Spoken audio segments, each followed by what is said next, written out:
You are listening to Digging In Podcast, presented by Rooted Wealth Advisors.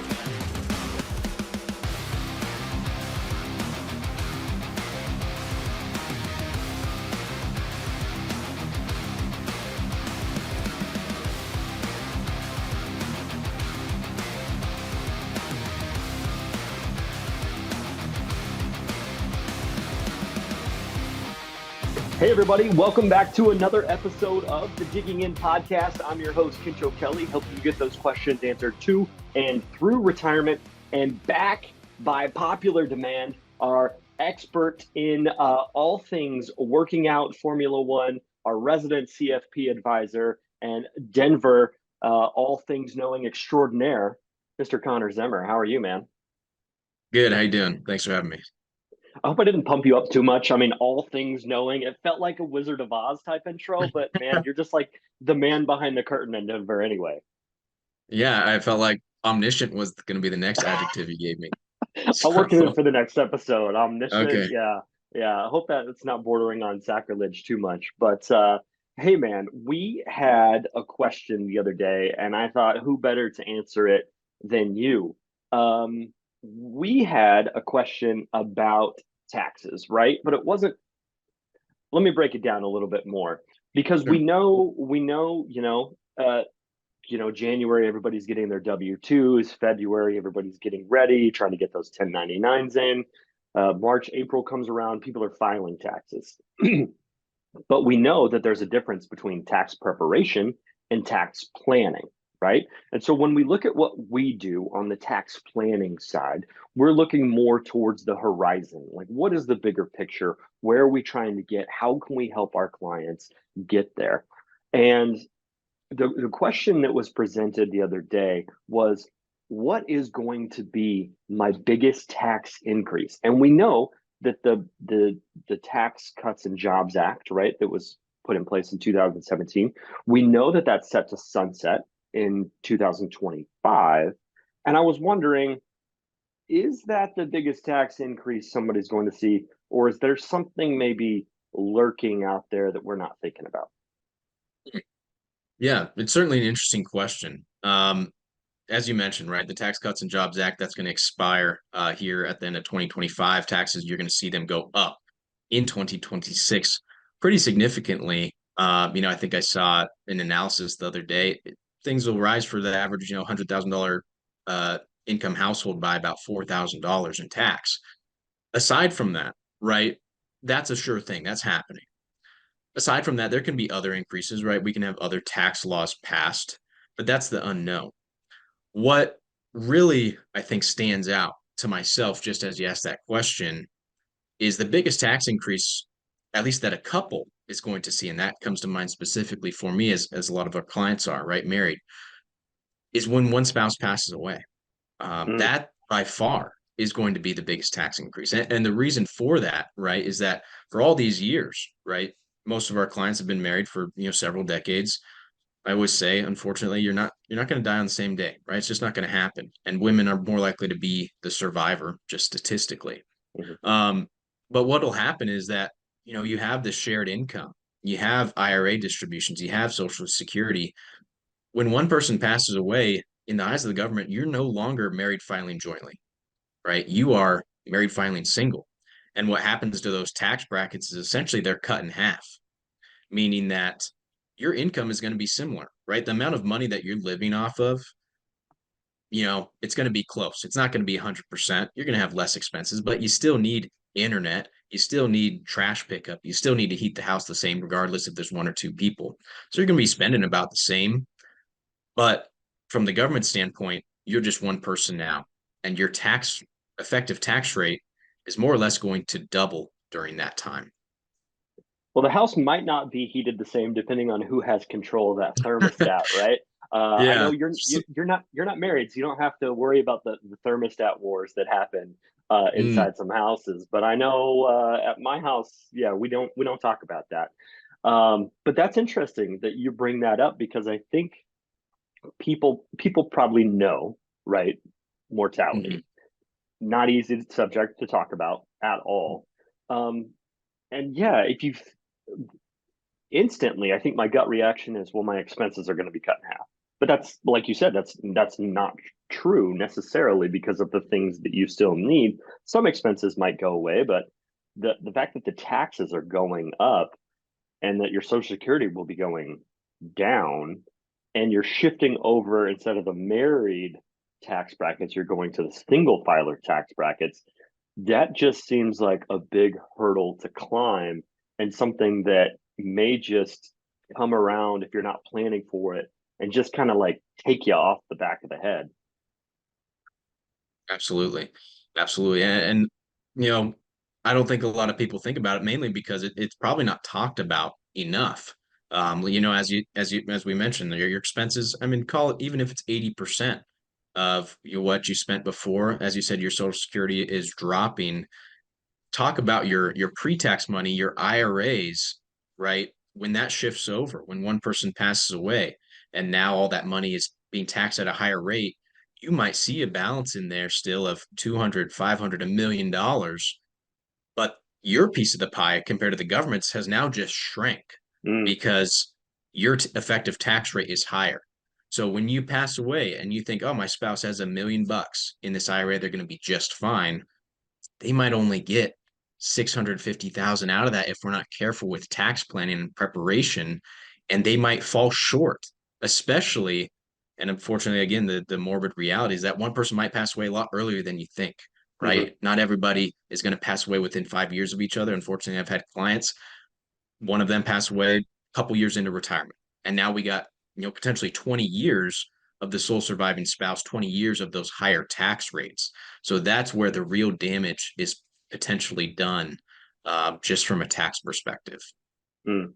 I think about my great grandparents on my mom's side.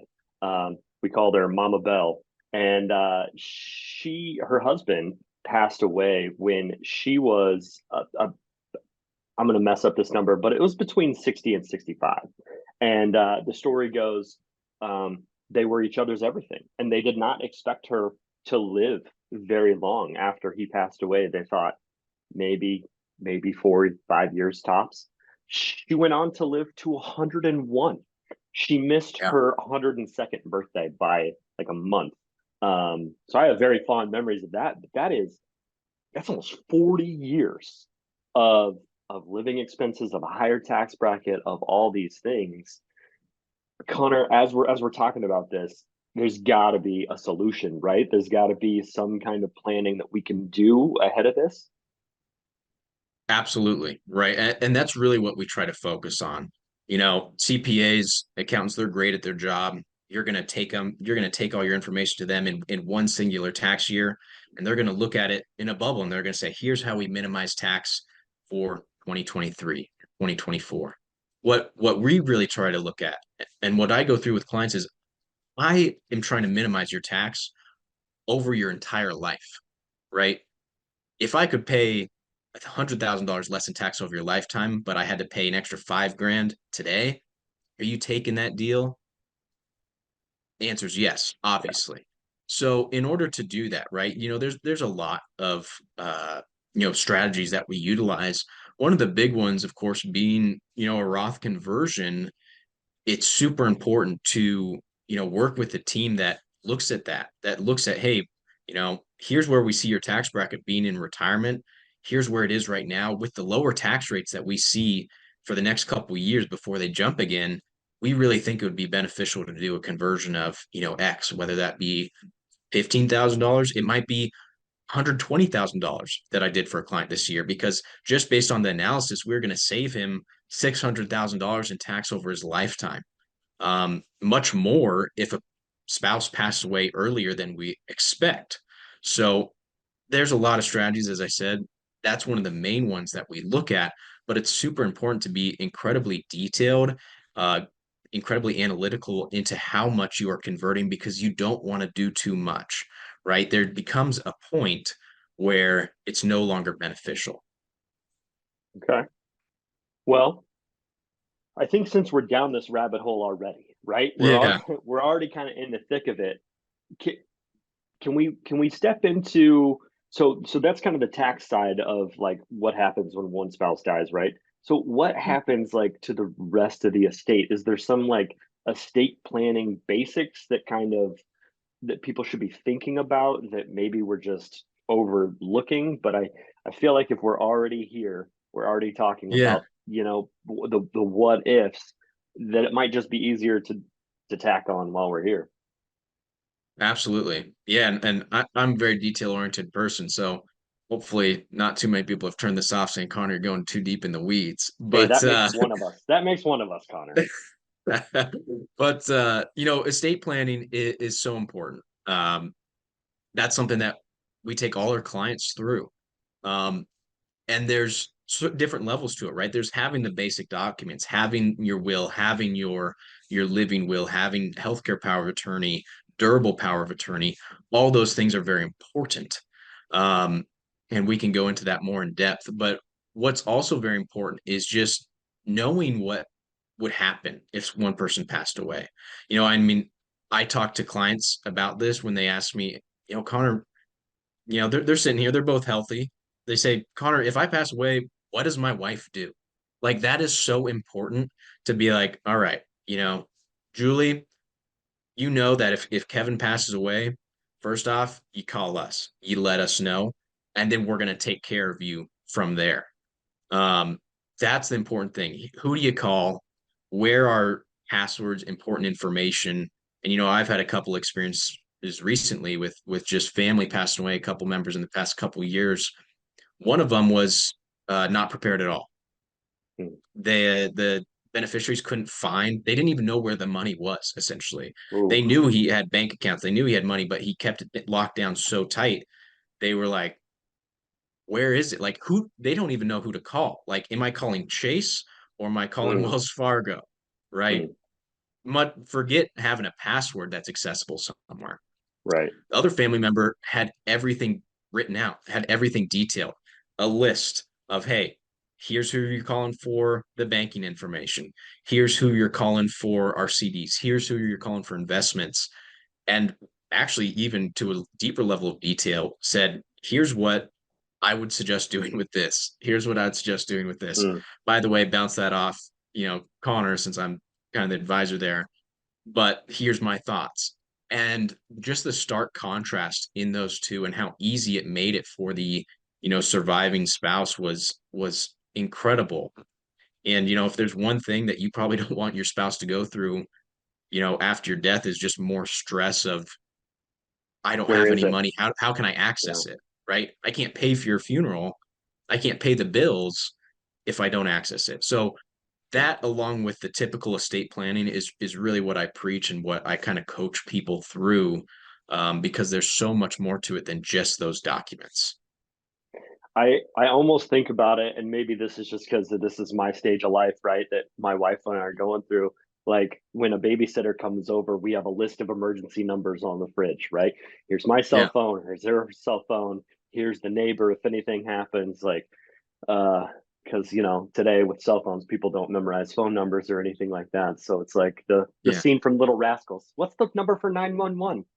How do I know?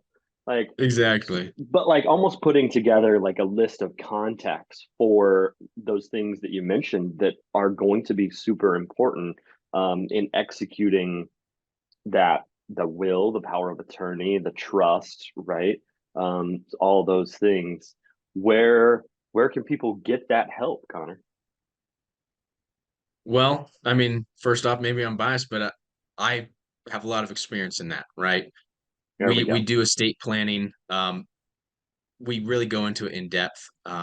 We have amazing estate planners as well that we have clients go through that can meet in all an assortment of needs, right from the very basics to very in depth, trust planning, AB trusts, taking advantage of estate tax exclusions, things of that nature. That's something that we work clients through with our estate planners. On top of that, right? I mean, it's really just being in the know, right? You don't know what you don't know, is what I Mhm. always say. And if someone isn't telling you, outside of your normal daily life, hey, you need to be doing this, and then hey, once it's done, we're good. Like we'll Mhm. look at it every 2-3 years just to make sure everything's perfect. Mhm. That will take loads off of hopefully your worries. for yourself or your spouse, because what I don't think anybody wants to do is leave their spouse in a lurch of, man, I just went through the stress of losing my wife or somebody losing their husband, and I don't know what to do. Like, who do I even call? So that's something, again, that's a process that we kind of take people through from A to Z to make sure everything's really buttoned up. And then from there, so it might be a little work on the forefront, but then it's just maintenance. And then you can feel good knowing that, hey, my wife knows exactly who to call when I pass away to pay the bills. Like, I know that that's a huge load off both spouses' minds. Yeah. The last thing you want to do is make a devastating situation worse. Yeah. Right. And just compounding those problems. So I know that was heavy today, man, but thank you for walking through that. I know we both have had you know, some death in our families recently, so I know it's very real and on the surface for probably both of us, but I appreciate you going there and being willing to go there, man, because I know it's not an easy conversation, hard to talk about sometimes, but that's what we're here for. If we're not willing and able to have those hard conversations, then what are we here for? Exactly. It's an important conversation. Absolutely. Yeah, it is.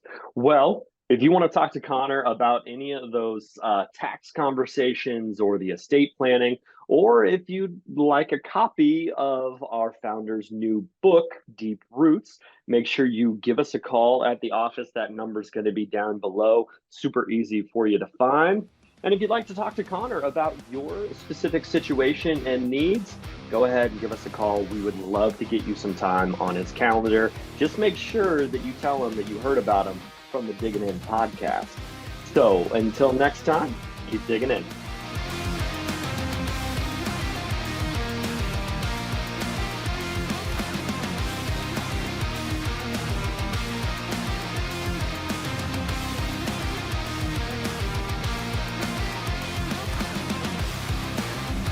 This was Digging In Podcast,